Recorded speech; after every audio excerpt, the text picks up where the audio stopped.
Hello दोस्तों। तो आज हम हमारा पार्ट सेकंड शुरू कर रहे हैं।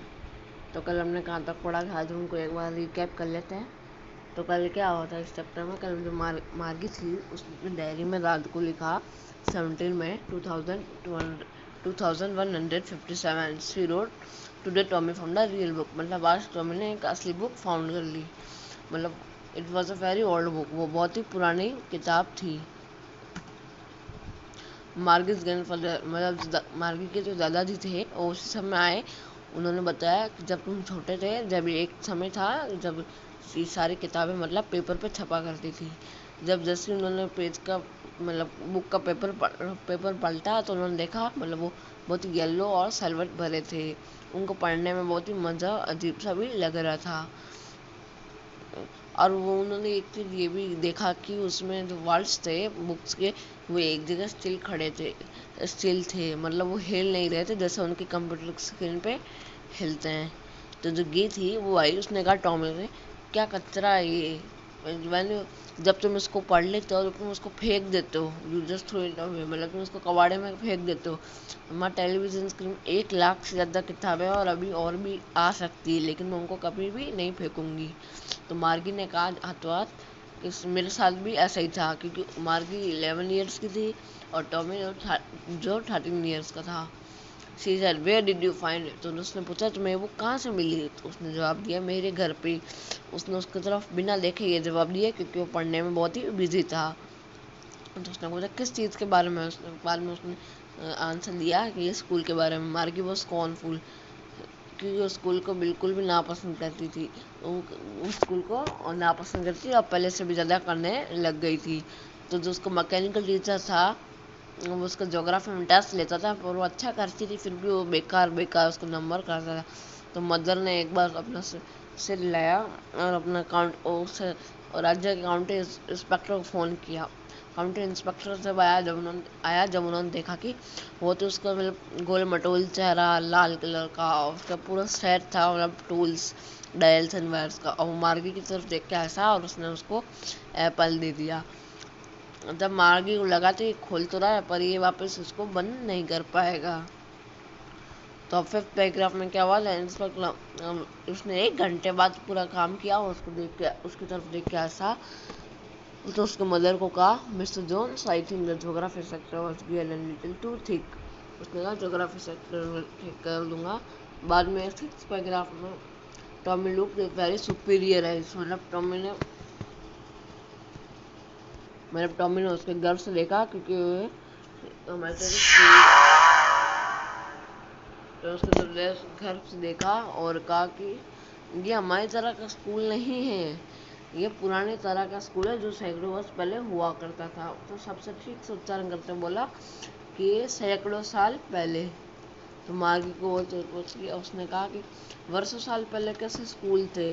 उसने कंधे पर कुछ देर अपनी उस किताब पढ़ी, फिर कहा जो भी हमने कहा उसको मैं टीचर था, मतलब एक नॉर्मल पर्सन था। तो उससे एक नॉर्मल पर्सन कैसे इतना स्मार्ट हो सकता है मैकेनिकल टीचर से। वो तो हाथों हाथ मार्क्स भी काउंट नहीं कर पाता होगा जैसे हमारा मैकेनिकल टीचर कर लेता है।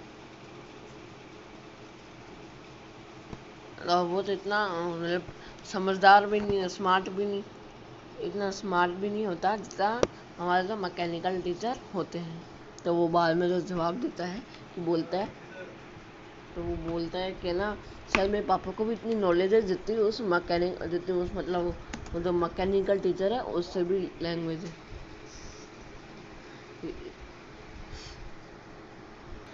And he knows almost as much bat था, मतलब बैट मतलब क्या होता है, मतलब किसी से भी शर्त लगाना। क्योंकि मार्गी को जो थी उसको लड़ाई बड़ाई करनी लड़ाई बड़ाई उसको नहीं करनी थी, और लड़ाई लड़ाई उसको करनी नहीं थी। तो फिर मार्गी ने क्या कहा कि तो मार्गी ने क्या कहा I wouldn't want a strange man in my house to teach me. मतलब कितना अजीब होता होगा कि एक इंसान हमारे घर में हमको पढ़ाने आता हो, हमारे घर में मतलब वो रहता भी हो। The teachers didn't. तो उसने जवाब दिया तो उसने वापस जवाब दिया, टॉमी ने जवाब दिया। वो जोर जोर से हंसता है, फिर उसने जवाब दिया यू डोंट नो मच, तुम कुछ नहीं जानती मार्गी। उसने कहा मार्गी तुम कुछ नहीं जानती, the teachers didn't live in the house, मतलब जो टीचर्स थे वो कभी भी हमारे घर पे नहीं आते थे ना रहते थे हमारे घर पे। They had a special building and all the kids went there, मतलब वहाँ एक उस समय एक स्पेशल बिल्डिंग होती थी स्कूल की, और सारा टीचर्स सारे स्टूडेंट्स वहाँ पढ़ने के लिए वहाँ पे जाया करते थे। फिर क्या, and all the kids learn the same thing, उसने कहा सब बच्चे, ये कैसा हो सकता है, सब बच्चे एक ही चीज़ पढ़ते हैं। Sure if they are were the same age, कि वो मतलब सेम एज के और एक सेम एज के होते हैं। Okay, but my mother says our teacher has to be adjusted with the mind of each boy and girl teachers, and that each kid has to be taught differently, मतलब जो teachers था उनको उस हिसाब से मतलब एडजस्ट किया जाता था, बॉय गर्ल के हिसाब से, कोई कम पढ़ता है, कोई ज़्यादा पढ़ते हैं, कोई इजी है, मतलब कोई सही से नहीं पढ़ पाता, नहीं लिख पाता, तो उसके लिए टीचर्स को वहाँ पे एडजस्ट किया जाता था। Just the same they didn't do it when they I did,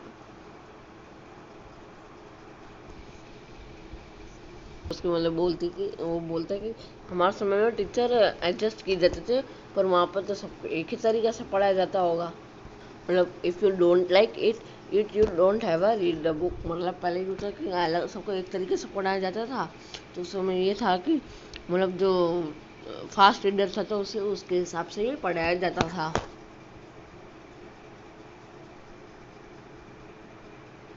I didn't say I didn't like it, Margie said quickly. तो मार्गी ने कहा कि I didn't say I didn't like it, कि मैंने ये तो नहीं कहा कि मैं इसे मतलब मैंने ये तो नहीं कहा कि मैं इसे पसंद नहीं करती हूँ। मार्गी ने शीघ्रता से कहा।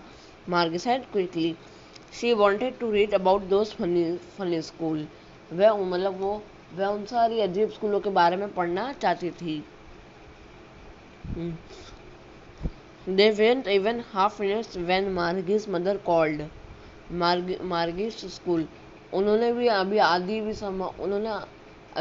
भी समाप्त ना की थी, मार्जिना की माँ ने पुकारा, मार्गी स्कूल, मतलब मार्जी ने ऊपर देखा, अभी नहीं माँ, उन्होंने मार्जी के ऊपर देखे कहा, मतलब अभी नहीं माँ। Now said Mr. Jones, and it's probably time for Tommy too. अब श्रीमती जोन्स ने कहा कि जो उसकी मम्मी थी उसने कहा और शायद टॉमी का भी समय हो गया है, तो मार्जिन टॉमी से कहा क्या मैं स्कूल के बाद आपके साथ थोड़ा और पढ़ सकती हूँ, शायद, उसने ठंडे दिल से कहा। वह सीटी बजाता दूर चला गया, धूल भरी पुरानी पुस्तक उसने बाजू के नीचे ठूसी रखी थी। And it's probably time for two. Margie said to Tommy, can I read this book some for with your after school? Maybe. If he said nonchalantly का मतलब होता है, मतलब उसने कोई दिल से आराम से उस बात को कहा है। He walked away whistling, वो सीटी बजाते हुए चला गया। The dusty old book track balanced his arm. Margie went into the classroom. मार्गी स्कूल के कमरे में गई, अब उसके सोने के कमरे में अलग कमरा था और मौसमी अध्यापक उसकी प्रतीक्षा कर रहा था, मतलब उसके लिए वेट कर रहा था। And the mechanical teacher wasn't waiting for her. It was always on the same time every day except Saturday and Sunday, because her mother said little girls learn better if they learn at regular hours. अब क्या हुआ, शनिवार रविवार को छोड़कर वह रोजाना उसी समय चालू होता था, क्योंकि उसकी माँ को लगता था कि जो छोटी लड़कियां हैं वे अगर नियमित घंटे से मतलब रेगुलर आवर से पढ़ेगी तो वह अधिक ज़्यादा अच्छा सीख पाएगी। स्क्रीन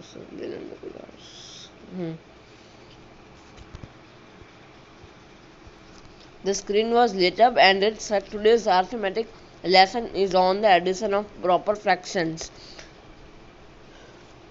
वह पर्दा प्रकाशित और कह रहा था आज हिसाब का पाठ विभाजित अंशों को जोड़ने का है, कृपया कल का होमवर्क उपयुक्त छेद में डाल दे, मतलब जो कल का होमवर्क है यस्टरडे का, वो आप एक उसमें डाल दें प्रॉपर स्लॉट में। अब क्या, Margie did so with a sigh, she was thinking about the old schools they had when our grandfathers and grandfather was a little boy. अब क्या, मार्गी ने भर के ऐसा किया। वह पुराने स्कूल के बारे में सोच रही थी जो उसके दादा दादा के दादा जब छोटे लड़के हुआ करते थे। अड़ोस पड़ोस के सभी बच्चे हंसते चिल्लाते आंगन में आते थे। स्कूल के कमरे में इकट्ठे बैठते थे। दिन के अंत में इकट्ठे घर जाते थे। वे एक ऐसी चीजें सीखते थे अतः एक दूसरे की गृह कार्य में सहायता कर सकते थे और उसके बारे में बातें भी कर सकते थे। एंड टीचर्स वेयर पीपल, और अध्यापक भी मतलब नॉर्मल पीपल हुआ करते थे उस समय। The mechanical teacher was flashing on the screen, मतलब जो मैकेनिकल टीचर था मशीनी अध्यापक वो अचानक से स्क्रीन पे प्रकाशित हुआ, मतलब फ्लैश किया। जब हम विभाजित अंकों को 1/2 और 1/4 को जोड़ते हैं। मार्गी सोच रही थी कि बच्चों को पुराने दिनों में कितना अच्छा लगता होगा।